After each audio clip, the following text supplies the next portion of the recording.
고종 32년 1895년에 상투를 자르고 서양식 머리를 하라는 칙령이 내려졌습니다. 그때 수백 년간 배달의 민족의 전통으로 여겨왔던 상투를 하루아침에 잘리니까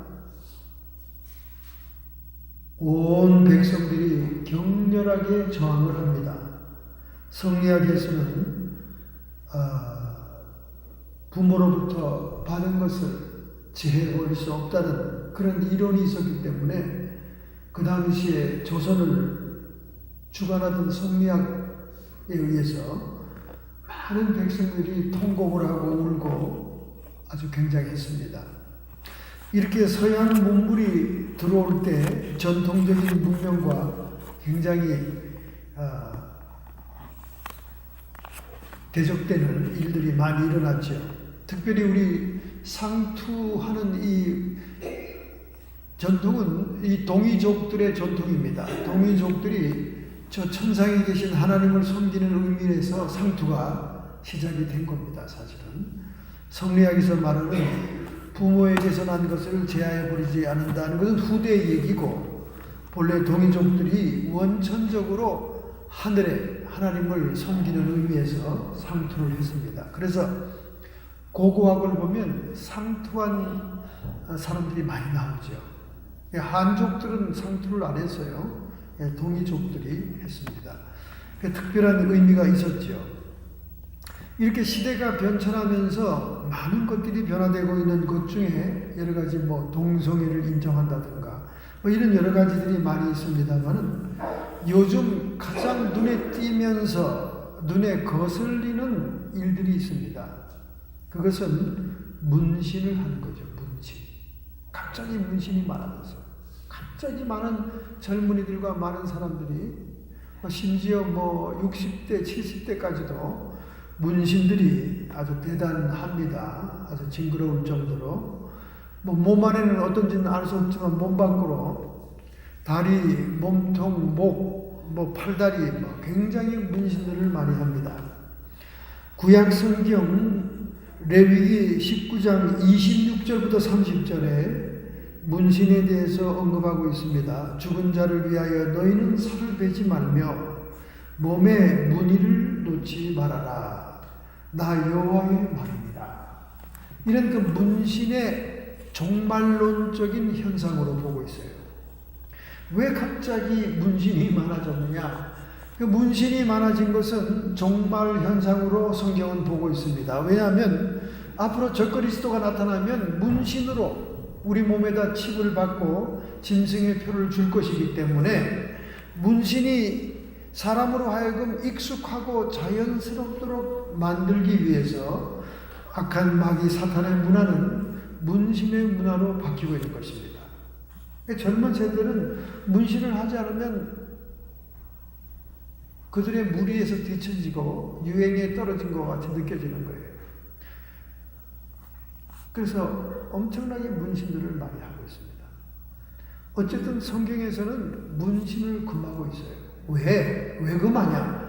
마지막 때 적그리스도가 문신을 통해 모든 사람들에게 짐승의 표를 갖게 합니다. 이 이마에 넣는 것은 콩알 같은 칩이 들어가는 이 오른손, 이 홈에 들어가는 것과 달리 이마에는 이 콩 같은 것이 들어가면 이게 톡 튀어나오잖아요. 뼈와 살 사이에 이 공간이 많지 않으니까. 그래서 요즘 발명되는 거에 잉크 칩이 발명됐어요. 잉크 칩.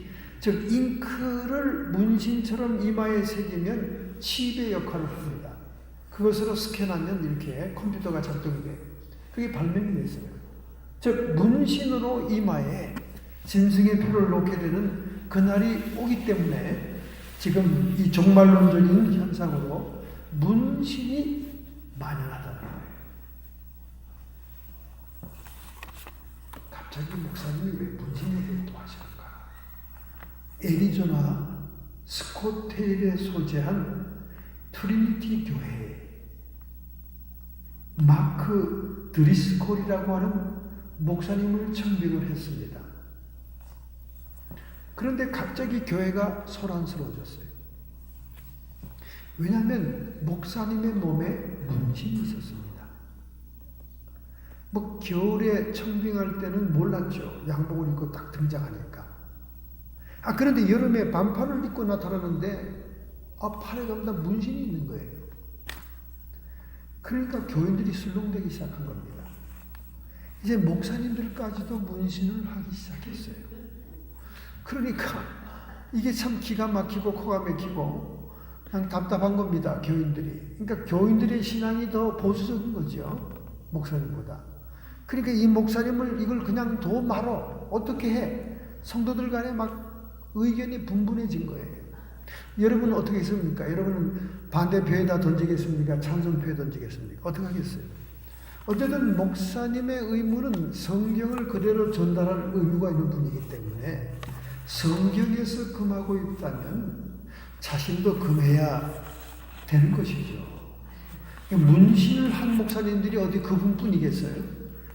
앞으로 많이 젊은 세대에서 나온 문신들이 많이 등장할 거예요. 그러니까 이 목사님이 변명을 했습니다. 사실은 내가 구원받기 전에 중생하기 전에 했던 문신이다. 예수 믿고 난 다음에는 문신이 한 적이 없다. 그렇게 얘기하니까 또 교인들이 또 찬성 반대해서 또 반이 또 갈린 거예요. 웅성거리면서. 구원받기 전에 한 문신이더라도 구원받은 후에 성경에서 금하고 있는 문신이면 지웠어야지. 그걸 왜 그렇게 하고 다니냐 이거죠. 자, 여러분도 기도하면서 한번 그 목사를 쫓아낼 건지 계속 계시게 할 건지 한번 생각을 해보시라고 제가 문제를 던졌습니다. 오늘 우리가 읽을 성경 말씀은 창세기 2장 1절부터 17절 구약 성경 페이지 2페이지입니다. 창세기 2장 1절부터 17절의 말씀 제목은 에덴에서 발원한 강이라는 제목으로 말씀의 은혜를 받고자 합니다. 천지와 만물이 다 이루니라. 하나님의 지으신 일이 일곱째 날이 이를 때에 마치니 그 지으시던 일이 다음으로 일곱째 날에 안식하니라. 하나님이 일곱째 날을 복을 주사 거룩하게 하셨으니 이는 하나님이 그 창조하시며 만드신 모든 일을 마치시고 이날에 안식하였음이더라. 여호와 하나님이 천지 창조하신 때에 천지 창조의 대략이 이러하니라. 여호와 하나님이 땅에 비를 내리지 아니하셨고 경작할 사람도 없었으므로 들에는 초목이 아직 없었고 밭에는 채소가 나지 아니하였으며 안개만 땅에서 올라와 온 지면을 적셨더라. 여호와 하나님이 흙으로 사람을 지으시고 생기를 그 코에 불어넣으시니 사람이 생명이 된지라. 여호와 하나님이 동방의 에덴의 동산을 창설하시고 그 지으신 사람을 거기에 두시고 여호와 하나님이 그 땅에서 보기에 아름답고 먹기에 좋은 나무가 나게 하시니 동산 가운데는 생명나무와 선악을 알게 하는 나무도 있더라. 강이 에덴에서 발원하여 동산을 적시고 거기서부터 갈라져 네 근원이 되었으니 첫째 이름은 비손이라. 금이 있는 헐라 온 땅을 둘렀으며 그 땅의 금은 정금이여 그곳에 베델리엄과 호마노도 있으며 둘째 강 이름은 기온이라. 구수 온 땅을 둘렀고 셋째 강의 이름은 헷데겔이라. 아수르 동풍에 흘러 넷째 강은 유브라르더라. 여호와 하나님이 그 사람을 이끌어 에덴 동산에 두사 그것을 다스리며 지키게 하시고 여호와 하나님이 그 사람에게 명하여 가라사대 동산 각종 나무의 실과는 내가 임의로 먹되 선악을 알게 하는 나무의 실과는 먹지 말라. 내가 먹는 날에는 정령 죽으리라. 아멘.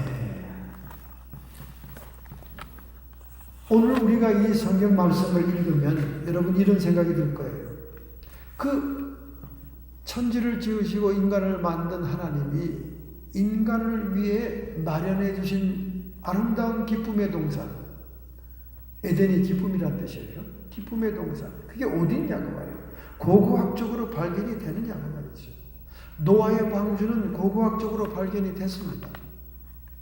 그래서 노아의 방주가 확인이 됐어요. 그 땅속으로 들어가 그 노아의 방주 안에도 들어가서 다 이렇게 짐승의 똥과 이런 것을 다 채취했습니다. 그 에덴 동산을 찾아서라는 엄청난 숙제를 아주 역사적으로 고고학자들이 많은 책을 썼습니다. 저희도 집에도 책이 아주 몇 권이 있어요. 그 에덴 동산이 어디냐? 이거 보니까 네 강물이 에덴 동산에서 흘러나갔다는 거예요. 그래서 밭전자, 한자의 밭전자가 중심으로부터 네 군데로 갈라져 나가는 강물을 그렸어요. 그게 밭전자입니다. 그런데 거기 보니까 힌트가 있잖아요. 히데겔, 급류라는 뜻의 히데겔 강과, 히데겔은 지금 티그리스 강이에요. 유브라데 강, 비옥하다는 뜻의 유프라테스 강이 있잖아요. 유프라테스 강 줄기에 그 비옥한 반달 지역, 메소포타미아에 문명이 일어나는 지역이 있지 않습니까? 그럼 이 두 강을 볼 때는 분명히 그 강줄기 근처에 에덴 동산이 있었을 것이다. 이렇게 우리가 유추하면서 수많은 고고학자들이 에덴을 찾아갔습니다만은 못 찾았죠. 못 찾을 수밖에 없는 게 지구의 역사가 거듭되면서 지하에 묻혔잖아요. 지하에 그 울창한 숲들이 지압에 의해서 수천 년 동안 있다가 거기에 석유가 되고 석탄이 된 거 아닙니까? 이미 석유가 되고 석탄이 되었던 에덴 동산의 흔적을 지금 어떻게 찾겠어요? 어떻게 그 밑에 땅까지 들어가겠습니까? 그러나 다만 유프라테스 강과 티그리스 강이 두 줄기가 흘러가니까 아마 그 근처쯤 될 것이다. 이렇게 유추합니다. 그러나 욕심 많은 이라크 사람들은 여기가 에덴 동산의 자리다 하고는 말표를 붙여놨어요. 그 간판을 붙여놨어요. 관광지로 한번 해보겠다는 거죠. 그러나 너무나 황폐한 사막지대니까 아무도 그것을 에덴으로 인정하고 놀러올 생각을 하지 않습니다. 어쨌든 하나님은 모든 창조물 가운데 인간이 주인공이니까 인간을 창조하는 것을 자세히 기술을 했습니다. 그만큼 중요한 존재라는 거죠. 그래서 흙으로, 아파로, 우리 인간은 흙으로 만들어서 흙으로 미네랄이 형성된 우리 몸입니다. 흙에는 수많은 미네랄이 있잖아요. 아파로, 흙으로 사람을 아다마를 지으시고 생기 루아흐, 하나님의 숨결을 불어넣었다고 말해요. 그랬더니 인간이 생명, 리빙 소울이 되었습니다. 리빙 소울이 됐다는 말은 몸과 영이 하나가 된 인격체, 영적인 존재가 되었다. 그 말입니다. 인간은 육신만을 위해서 육신의 양식을 먹이는 것으로 끝나지 않습니다. 우리가 육신의 양식으로 끝난다면 우리는 짐승이죠. 그러니까 요한계시록에 종말에 나타날 적그리스도를 비롯해서 모든 백성을 짐승으로 얘기하잖아요. 육신밖에 모르는 사람들, 영에 대해서는 관심이 없는 사람들, 그런 사람들은 다 짐승이라고 해요. 짐승은 자기의 먹는 본능에 충실하기 위해서 서로 물고 뜯고 싸웁니다. 그래서 요즘 유튜브에 보면 사자와 맹수들이 그 약한 짐승들을 잡아먹는 실시간 중계방송이 나와요. 아주 참혹합니다. 참혹해요. 막 코끼리도 잡아먹으려고 사자가 뛰어 올라갔다가 코끼리 뒷발에 그냥 밟혀가지고 지가 죽기도 하고 말이죠. 나도 말하죠. 사자가 막 한 마리가 가서는 이길 수가 없어요. 코뿔소 같은 건 코에 뿔에 뒤박히면 그냥 찢어져 버립니다. 이렇게 그 물소가 뿔이 이렇게 나는데 그 물소 뿔로 사자를 확 들이박아가지고 사자의 배가 완전히 갈라져서 그냥 뻗어버려요. 아무리 맹수라도 그 무기로 가지고 있는 무기에 걸려들면 죽는 거예요. 그러니까 이놈들이 떼거리로 몰려가요. 떼거리로 몰려가서 앞을 공략하는 척하면서 뒤쪽으로 막 떼거리로 몰려가서 덮어가지고 막 큰 물소들을 먹이로 먹는 거죠. 그 물소들을 먹이로 먹고 있으면 자칼이 늑대 종류 자칼이 그 먹이를 뺏으러 또 옵니다. 또 자칼 뒤에는 또 그 하이에나 이상한 소리를 내면서 아주 생긴 것도 지저분하고 징그러운 것들이 떼거리로 몰려와요. 사자의 밥을 훔쳐먹겠다고.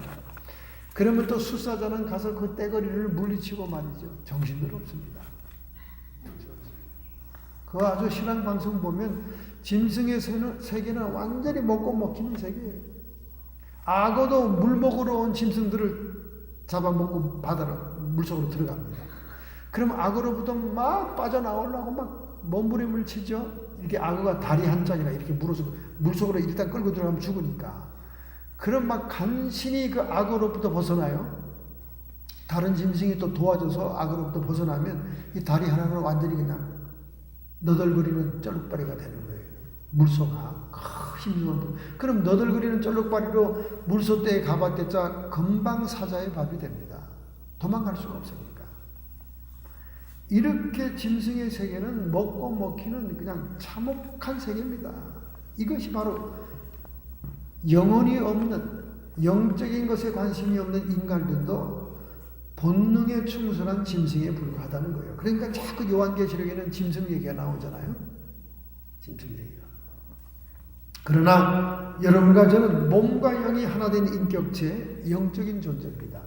그래서 신명기 8장 2절부터 4절에 사람이 떡으로만 살 것이 아니요 여호와의 입에서 나오는 말씀으로 사느니라. 저는 어릴 때 이 말씀을 읽으면서 참 이해가 안 돼가지고, 아니 우리가 떡을 안 먹고 어떻게 살아? 우리가 어떻게 밥을 안 먹고 살아? 그 말씀을 어떻게 먹어? 내가 말씀을 읽고 있었지만 그 말씀으로 어떻게 배가 고픈데 어떻게 살아? 이렇게 이해가 안 됐더랬습니다. 근데 제가 이제 성년이 되고 어른이 되고 환난을 겪고 고난을 겪고 이렇게 하나님의 사랑을 받으면서 하나님의 은혜 속에 살다 보니까, 이야, 이 말이 꿀맛이다. 이 말이 맞는 말이구나. 우리는 육신의 양심만 먹고 육신만 배부르고 육신만 멀쩡하면 사는 걸로 알았는데, 영혼이 하나님의 말씀으로 살찌우지 않고 영혼이 살아나지 않으면 우리는 짐승 같은 존재에 불과하구나. 하나님의 말씀이 맞구나. 여호와의 입에서 나오는 모든 말씀으로 사느니라. 할렐루야. 하나님의 말씀이 들어가 우리 영이 살지 못하면 육신도 제대로 살지 못하는 거죠. 영생을 살지 못하는 거죠. 이런 영적인 존재를 위해서 마련해 오신 환경이 바로 동방의 에덴 동산, 축복의 동산이었습니다. 우리 예수님이 피 흘리시고 고난당하시고 십자가의 대속을 이루신 것도 이 신라곤을 복락곤하기 위해서, 다시 회복시켜 주기 위해서 주님이 희생하신 거예요. 그래서 요한계시록 마지막 장에 22장 1절부터 4절에 보면 한 시내가 있어 나뉘어 흘러 하나님의 손 곧 지극히 높으신 자의 장막에 성소가 있으니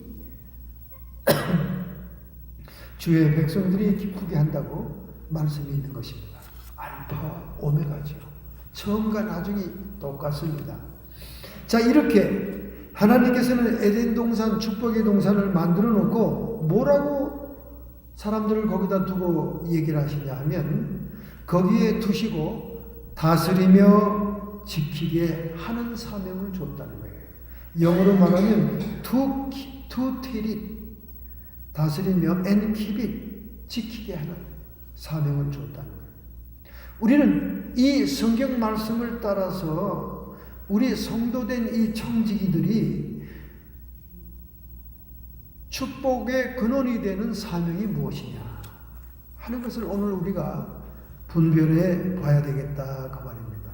축복의 근원이 되는 것이 무엇이냐, 축복의 근원이 되는 우리의 사명이 뭐냐 그 말이죠. 자, 10절에 나옵니다. 강이 에덴에서 발원하여 동산을 적시고 내 근원이 되었으니. 강이 에덴의 중앙에서 흘러내렸다는 거예요. 그래서 오늘 본문 읽어보니까 비손강이 흐르는 곳에, 비손이라는 이름의 뜻이 풍부하다는 뜻인데 금이 풍부하고 보석이 풍부했다 그 말이에요. 기온은 기품인데 물이 깊이 흘러가니까 물의 양이 많아서 동산의 모든 나무와 수풀과 열매들을 훌륭하게 열 수 있는 공급하는 물이 됐다는 거죠.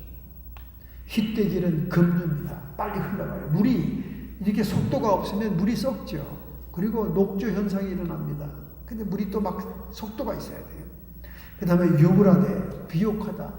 이 유프라테스 강이 흘러가는 그 강가에는 비옥한 수북한 옥토들이 형성이 되어서 갈대아 우르와 옛 고대 메소포타미아 문명이 일어난 것은 곡창지대였기 때문에 그렇다고 말해요. 곡창지대.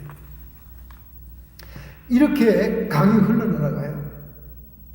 오늘 우리가 이것을 환경적으로만 보지 않고 영적으로 본다면 우리 영혼 속에서도 생수가 강같이 흘러나야 됩니다. 할렐루야. 나의 영적인 성장과 성숙을 위해 하나님이 환경을 조성했듯이 또 그곳에 하나님의 임재와 동행이 있었듯이 우리의 영혼 속에 생수의 강이 흘러넘쳐야 돼요. 은혜가 충만해야 돼요. 성령의 임재와 동행이 있어야 됩니다. 그래서 에덴은 성소지요. 교회, 성전을 의미하지 않습니까? 축복의 근원입니다. 주의를 성수하고 우리가 하나님께 예배해서 영광을 돌림으로 우리의 축복된 삶이 우리의 영혼에서부터 흘러넘치기 시작한다는 거예요. 할렐루야. 그래서 오늘 본문 3절에 말하잖아요. 하나님이 일곱째 날을 복주사 거룩하게 하셨으니 인간이 여섯째 날에 창조하고 눈을 딱 뜬 날이 일곱째 거룩한 안식일이었어요. 그날에 하나님을 예배하고 찬양했습니다. 그러니까 하나님의 자녀된 인간이 제일 먼저 행한 일은 뭡니까? 하나님을 영화롭게 하고 찬양을 돌리는 일이었다고 말해요. 할렐루야. 그렇게 되므로 우리가 축복 근원의 삶에 접촉하고 사는 것입니다. 여러분 보시기에는 교회가 소꿉장난하는 것 같고 별거 아니고 아무런 힘이 없는 것 같이 보이지만 사실은 그렇지 않아요. 여기에 하나님의 생수의 강이 흘러넘치고 축복의 근원이 넘치는 곳이 이곳이다 그 말이에요. 여러분이 교회와 이별하고 교회를 떠나고 교회와 아무 상관이 없는 하나님을 영화롭게 하고 예배하지 않은 삶을 산다면 거기에는 축복의 근원이 없다는 거예요. 아니 교회 안 나가도 잘만 사는데 사람들, 아니 하나님을 비방해도 부자만 되던데요. 부자 돼봤자 7, 80년이죠. 부자 돼봤자 7, 80년이에요. 영원한 삶에 영원한 축복, 하나님 나라의 기업이 없다는 걸 얘기하는 거예요. 여러분이 그렇게 짧은 안목으로 자꾸 생각하면 이 교회는 그저 싸움박질이나 하고 교회는 그저 사교나 하고 짭 정보나 얻으러 오고 교회가 그저 여러분 그냥 미국 생활에 고독하고 외로우니까 심시풀이 장소로 생각될 수밖에 없지만 우리가 영적인 존재로서 하나님을 바라볼 때 너무나 중요한 성소다 그 말이에요. 축복의 장소다 그 말이에요. 그러니까 여러분 세상의 어떤 우선순위도 이거랑 바꾸면 안 됩니다. 저는 한국에서 제일 친한 친구가 있었어요. 제일 친한 친구. 그리고 항상 대화가 통했습니다. 제가 이렇게 철학적인 지식이 많아서 대화가 통했어요. 우리는 만나면 너무 재밌었어요. 그런데 제가 서울 저 어린이 대공원 근처에서 장로교에서 목회를 하고 있는데 그 이천성 목사님이 저를 거기다 소개해서 거기서 목회를 했습니다. 이천성 목사님이 저희 아버지를 영적인 아버지로 항상 존경하고 그래서 또 제가 하늘산 기도를 자주 가가지고 이천성 목사님이 그 어린이 대공원 옆에 장로교에다 저를 소개해서 거기서 목회를 하고 있는데 어느 날 청첩장이 날라왔어요. 보니까 내 가장 친한 친구가 청첩장을 보내면서 저한테 이렇게 또 편지도 썼어요. 그날 와서 네가 좀 사회도 좀 봐줘라. 결혼 주례를 얘기하는 게 아니에요. 결혼 사회를 봐달라는 거예요. 얘는 뭐 믿지 않는 애니까 목사님이 주례하는 게 아니라 무슨 뭐 정치인들이나 뭐 이런 사람 선생님을 불러서 주례를 시켰겠죠. 그러니까 내가 목사 친구니까 와서 사회를 보라는 거예요. 근데 가만히 날짜를 보니까 주일날이야. 주일날 예배 시간이야. 주일날 예배 시간에 나보고 와서 자기 결혼식의 사회를 보라는 거야. 그래서 제가 편지를 보냈습니다. 양해 편지를. 나는 주일날 예배를 인도해야 될 목사다. 나의 우선순위는 예배다. 토요일날 오라고 그러는데 내가 못 간다. 주일을 준비하고 그러기 때문에 못 간다. 내가 그래서 일가 친척들이 다 토요일날 결혼식 하잖아요. 거의 못 가요, 저는. 그저 부조금이나 보내지 거의 못 갑니다. 왜냐하면 목사에게는 토요일날은 생명 같은 날이에요. 설교 준비를 미리 해놨으면 기도라도 해야 되는 날입니다. 그래서 내가 토요일날도 못 가는데 이건 주일날 오라는 거예요. 그래서 내가 미안하다, 참 미안하다. 네가 목사 친구를 둔 거를 원망해라. 그리고 겸손하게 보냈어요. 그랬더니 얘가 평생 저를 안 보는 겁니다. 평생.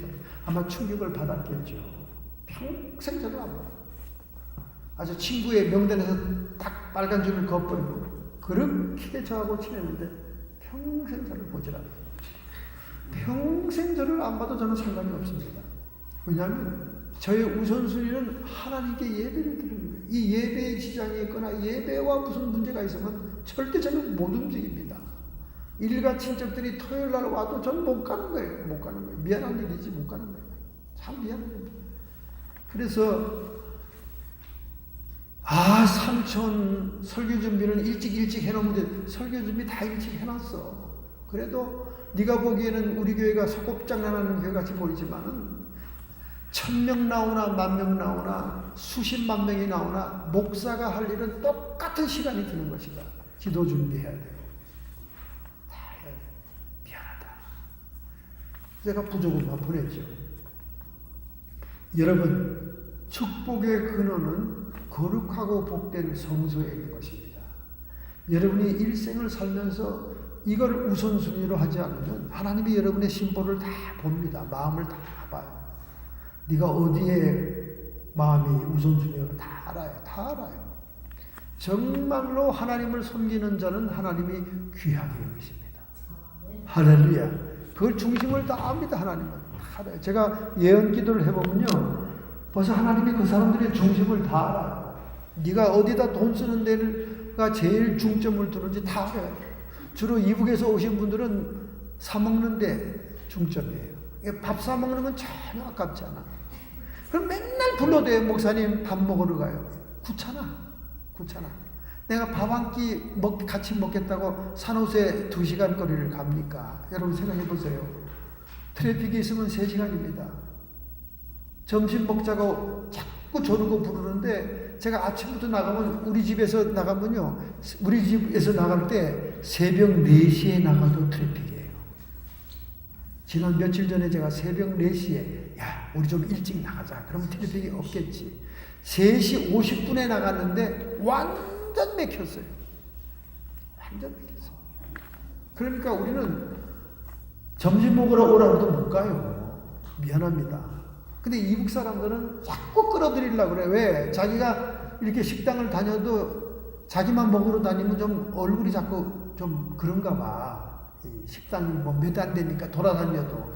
거기다 목사님이라도 좀 끼면 좀 이렇게 뭔가 좀 식사 자리가 화려해지는 것 같이 느껴지는가 봐. 고맙긴 하지. 참 고맙긴 하지만은 못 가는 거죠. 미안합니다. 지난번에 먹은 것으로 내가 1년치로 삼겠습니다. 그러니까 못 갑니다. 미안합니다. 그렇게 제가 하죠. 미안하죠. 저는 그래서 이게 제 사명과 하나님의 일에 우선순위를 두기 때문에 거절하는 게 너무나 많아요. 미안하죠. 뭐 저 같은 사람 불러주는 것만해도 너무 감사한데 하나님의 일에 지장되면 다 거절합니다. 아니 너는 뭐 죽었냐 살았냐 왜 전화를 받지 않냐. 미안하죠. 제 기도 시간에는 절대 안 받아요. 그리고 내가 전화를 들고 다니지 않습니다. 전화를 그냥 제 공부하는 책상 위에 딱 올려놓으면 절대 안 들고 다녀요. 그러니까 내가 안 들고 다니는 전화이기 때문에 안 받아요. 못 받아요. 기도도 하거니와 못 받아요. 또 책도 보고. 제 마나님도 저한테 통화하기가 힘들어요. 그래서 카톡으로 항상 연락합니다. 카톡은 내가 볼 때 보는 거니까. 그러니까 여러분 양해해 주세요. 양해해 주시기 바랍니다. 우리는 하나님의 성소를 중심으로 살아갈 때 하나님이 우리에게 축복의 근원이 되시고 우리를 보장하시고 인도하십니다. 그러니까 여러분 하나님께 예배 드리는 일이라면 일찍 가야 돼. 여러분 마음 정리를 해. 헐레벌떡 가가지고 여러분 마음이 정리됩니까? 헐레벌떡 막 가가지고 하나님 할렐루야 영광 그 예배가 됩니까? 한 15분 전 막 이렇게 최소한 이렇게 와야 되는 거예요. 그래 마음을 차분하게 정돈하고 내가 하나님께 온전히 온몸과 마음을 들으시고 이렇게 정리가 되는 거지. 그냥 카트라인에 맨날 그냥 카트라인. 그러니까 맨날 카트라인은 평생 카트라인이야. 내가 그거 알아요. 맨날 카트라인은 평생 카트라인이에요. 학교 학생들도 마찬가지. 맨날 카트라인은 맨날 예배 시간을 뒤로 해도 앞으로 땡겨도 맨날 하도 장로님이 예배 시간에 이렇게 15분, 20분 늦게 오길래 예배 시간을 늦춰줬어요. 제가 한 번. 그랬더니 또 그 늦춰준 예배 시간에 또 20, 30분 늦더라고요. 그래서 도로 땡겼어요. 왜? 늦춰줘도 늦춰줘도 할 수 없는 거예요. 자기의 그 몸에 밴 습관 때문에. 습관. 그러니까 하나님께 정성이 부족한 거죠. 더군다나 예배 시간에 막 스마트폰이 울려가지고 또 예배 시간에 전화를 받으면서 나가네. 그래 뭐 좀 세상에 하나님께 예배 드리는 것보다 더 아픈 일이 있습니까? 예배 시간에. 다른 사람 다 예배 보는 도중에 막 소리를 지르면서 전화를 받으면서 밖으로 튀어나가는 거예요. 무슨 세상에 그렇게 급한 일이 있어요? 여러분 될 수 있는 대로 카톡으로 연락하세요. 카톡도 소리 꺼놓고 내가 볼 시간 있을 때 보고 답변하면 되는 거지. 아니 무슨 예배 시간 아니 그럼 그 사람이 장로라는 건 세상이 다 아는데 그 장로가 그 시간에 예배 본다는 걸 다 알 텐데 그 시간에 그렇게 급해요? 그래서 무슨 내용이냐고 내가 따져 물어봤어요. 그랬더니 아무것도 급한 내용이 아니야. 아무것도 급한 내용이야. 근데 그걸 받겠다고 막 소리를 지르면서 나가는 거예요. 전화를 끄라고 그렇게 그분에게 내가 개인적으로 신신당부했으면 전화 좀 끄세요. 법정에서는 전화 소리 울리면 벌금입니다. 그리고 쫓겨납니다. 하나님께 예배 드리는 게 법정만 못합니까? 제가 몇 번 심각하게 얘기를 해도 전화를 안 꺼요. 끄는 것도 잊어버렸겠지만 이거는 그만큼 하나님께 마음과 뜻과 성의가 없는 겁니다. 마음이 설레서 막 미리 준비해서 미리 와야죠. 하나님께 나올 때. 그런 마음이 있어야 여러분이 영혼이 살아있는 거죠. 여러분 이걸 잔소리로 듣는다면 여러분 소망 없어요. 자, 두 번째입니다. 15절입니다. 그 사람을 이끌어 에덴 동산에 두사 그것을 다스리며 지키게 하시고 여기 다스리며란 말이 히브리 말로 라다라는 말입니다. 여기 다스린다니까 하고 뭐 여러분이 왕처럼 통치하라는 말로 생각하면 안 돼요. 여기는 다스린다는 말은 섬기라는 말이에요. 섬기라는 말. 살리게 하며 생명과 영혼을 살리게 하도록 섬기라는 얘기예요. 라다라는 말이 히브리 원어가. 한국말로 보면 되게 거만하고 되게 교만한 말이죠. 다스리며 지시하며 사람들에게 이거 해라 저거 해라 지시하며 다스리라는 말을 듣는데 그게 아니에요. 그러니까 얼마나 우리 한국 교인들은 교만하고 거만하고 지자랑하고 뭐 지가 제일 잘났고 교회 나오면 지가 모든 사람한테 지시해서 뭘 시켜먹고 자기가 할 생각을 안 합니다. 여기 성경 말씀 창세기 1장 28절 히브리 원어의 뜻은 살리게 해라. 생명이 살고 사람이 살고 살리게 해라. 영혼이 살게 살리게 해라. 또 히브리 말로 아바드 경작하며 두 의미가 다 똑같습니다. 생명을 연장하고 풍성한 추수를 가져오게 하는 농부들이 땅에 씨를 심고 가꾸고 감자 캐고 땅콩 얼마나 힘든지 아십니까 여러분? 얼마나 힘든지 아세요? 떼약빛에 여기 집에 농사 좀 지으면서 너무 힘들다고 주변의 사람들이 얘기합니다. 아휴 안 짓는 농사를 집 새로 사가지고 땅이 넓어 지었더니 얼마나 힘들지만 어저께 천열매를 우리 사무에게 가져왔더라고. 동네 1시간 걸리는데 사는 사람이 천열매를 가져왔어. 자기 집에서 이번에 농사 지었다고. 새 집을 샀는데 얼마나 힘든지 자기가 죽는 줄 알았대. 여러분 농사가 그렇게 힘든 거예요. 우리는 쌀 먹고 밥 먹고 호박 무쳐 먹고 할 때 그냥 먹다가 또 심을 버리고 막 이러지만은 농사하는 사람들은 정말 때야 그때 죽을 힘을 쓰고 합니다. 얼굴이 다 타고 주름이 질 때까지. 이게 생명을 살리는 일이 쉬운 일이 아니에요. 보람과 기쁨은 있지만은 바로 생명을 연장시켜주고 풍성하게 하고 생명을 살게 하는 역할, 생명나무의 역할이죠. 하나님은 우리에게 명령하면서 이미 거기에 있던 생명나무와 선악과의 역할을 얘기하고 있는 거예요. 생명을 주고 생명을 살리게 하는 이 사명, 생명나무의 역할, 우리 예수님의 역할이었어요. 두 번째는 지키게 하라. 지킨다. 지키게 하라. 침범하는 마귀로부터, 죽음으로부터 나를 보호해라, 그 말이에요. 이 선악과 나무가 의미하는 그대로 아닙니까? 여러분, 선악과 나무를 왜 만들어가지고 하나님은 인간으로 하여금 범죄해서 이렇게 고통받게 하는가? 저는 어릴 때 그렇게 생각했습니다. 아니, 안 만들면 됐잖아. 왜 만들어 놓고 따먹게 해서 그렇게 고통을 당하게 해? 본래 선악과 나무는 인간을 죄짓게 하고 인간을 고통 주게 하기 위해 만든 나무가 아니에요. 선악과를 만든 하나님의 목적은 에덴 동산을 지킬 목적으로 만든 거예요. 사탄이 들어오지 못하게 하고 사탄이 침범하지 못하도록 만든 나무예요, 그게. 여러분, 아담과 하와가 선악과 나무를 절대로 따먹지 않았으면 마귀가 인간에게 영향을 끼칠 수 있을까요? 없잖아요.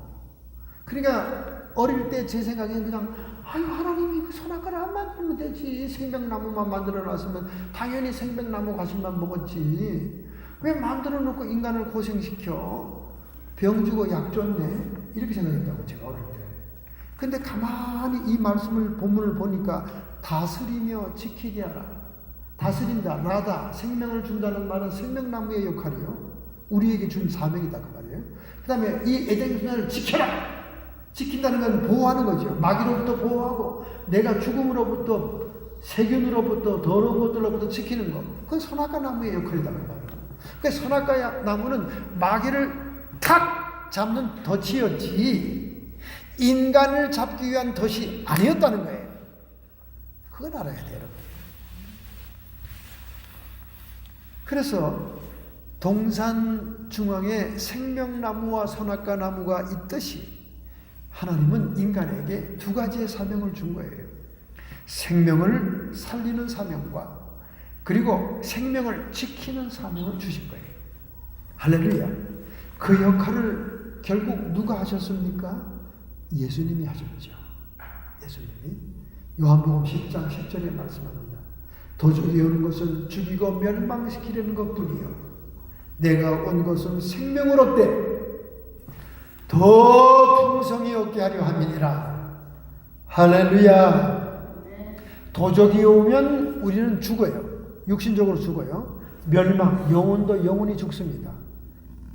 도적이 오면 우리는 죽습니다. 뺏기고 다 사기당하죠. 이게 선악과가 막아줘야 되는 겁니다. 두 번째, 예수님은 우리에게 생명을 주되 그냥 비실비실 연명하는 생명을 주는 게 아니라 풍성한 생명을 준다. 풍성하다는 말은 뭡니까? 영원토록 산다, 그 말이에요. 그게 생명나무의 역할이죠. 즉 에덴 동산에서 우리를 에덴 지킴이로 세우신 사명은 생명나무의 사명과 선악과의 사명이 있는데, 그것은 우리가 생명을 얻게 하는 사명과 생명을 살리는 사명과 또 이 생명들을 지키는 사명이 있다는 거예요. 할렐루야.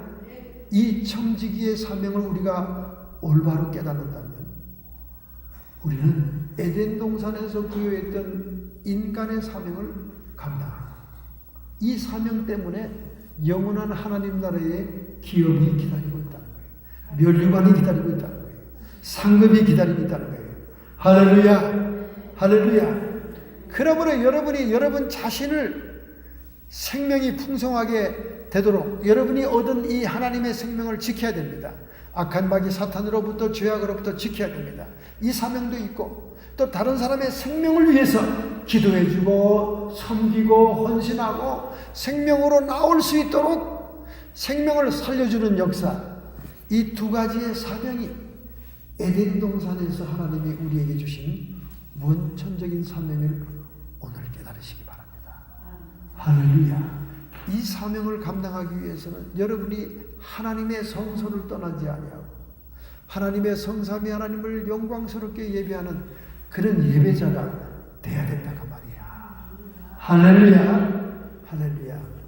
그래서 여러분이 이 신학교에서 공부하는 것이 얼마나 중요한지 모릅니다. 신학교에서 여러분이 신학의 정수를 배워야 여러분의 신앙이 정통신앙이 뭔지를 알아서 이단 사설로부터 여러분을 지킬 수 있는 거예요. 지킬 수 있는 거예요. 왜 사람들이, 왜 똑똑한 사람들이, 왜 공부 많이 한 사람들이, 왜 학박사들이 신천지와 같이 터무니없는 교리를 주장하는 이단에 넘어가냐?